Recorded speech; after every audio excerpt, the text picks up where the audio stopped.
Salah mangsa. Viralnya Code Blue vlogger makanan. Diduga peras toko roti 600 juta rupiah. Minta maaf. Food vlogger Code Blue kembali viral setelah dituduh memeras toko roti hingga 600 juta rupiah. Adapun Code Blue menyatakan permintaan maaf secara terbuka atas kasus pemerasan yang diduga dilakukannya. Diketahui, food vlogger Code Blue ini memiliki nama lengkap William Anderson sempat mengunggah ulasan yang menuduh brand roti Claremont Patisserie memberikan kue nastar berjamur kepada sebuah panti asuhan di Jagakarsa, Jakarta Selatan. Jika ingin videonya di-take down, Code Blue memasang tarif 330 juta rupiah hingga 600 juta rupiah. Namun rupanya Code Blue salah mangsa. Dikabarkan, kue berjamur tersebut diberikan mantan karyawan Claremont berinisial R yang sakit hati karena dipecat. Tidak hanya itu, R juga menghubungi Code Blue untuk diviralkan. Menyadari kesalahannya, Code Blue pun meminta maaf kepada Claremont lewat postingan video di Instagramnya, Kamis, 27 Februari 2025. Permintaan maaf itu disampaikan setelah akun-akun seperti Demit Isbek 02 juga @SSC_politik yang terus menyoal tindakan Code Blue yang diduga sengaja menyerang pengusaha kuliner lewat review buruk demi keuntungan pribadi. Minta maaf kepada Brand City.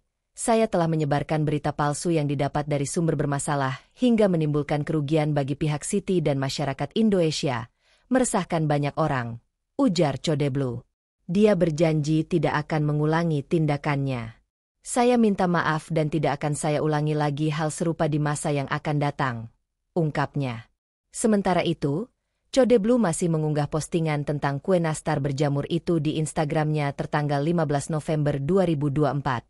Di postingan itu, dia menyebut toko roti itu dengan berbagai sebutan kasar. Ini bakri kasih makanan sudah rusak, kadaluarsa ke panti ausyan, bangste, bajingan, ini bakri sangat terkenal.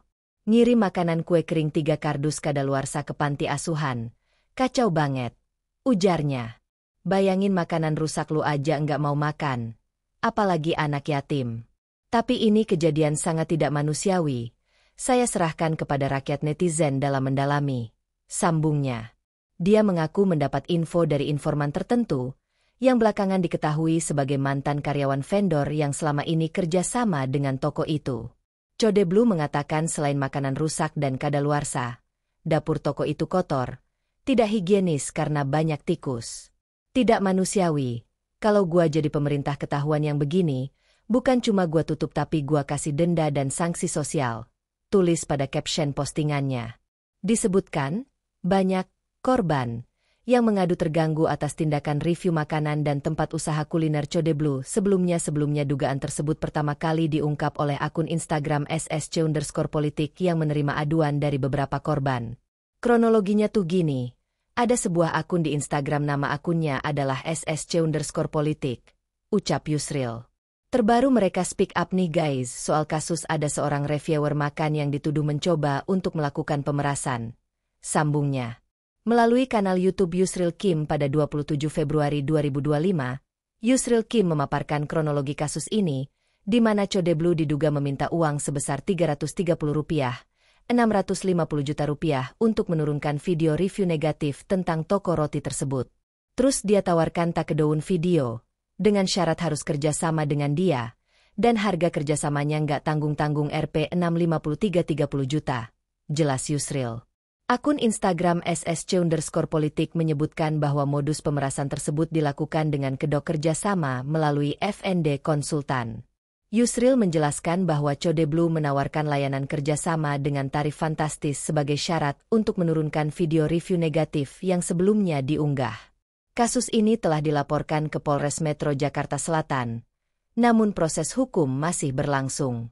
Menanggapi tuduhan tersebut, Code Blue sempat menyatakan bahwa tujuannya hanya untuk memberikan edukasi kepada para pemilik usaha. Namun, setelah polemik semakin meluas, ia akhirnya mengunggah video permintaan maaf dan mengakui bahwa informasi yang diterimanya berasal dari sumber yang bermasalah. Tak hanya toko roti, salah satu restoran yang pernah direview Code Blue juga buka suara, menyebutkan bahwa review tersebut berdampak pada penurunan pendapatan hingga 50%. Respons DPR terhadap konten kreator review makanan kontroversi yang melibatkan Code Blue menarik perhatian Dewan Perwakilan Rakyat, DPR. Anggota Komisi 6 DPR RI, Mufti Anam, menyoroti maraknya konten review makanan yang dapat merugikan produsen dan konsumen.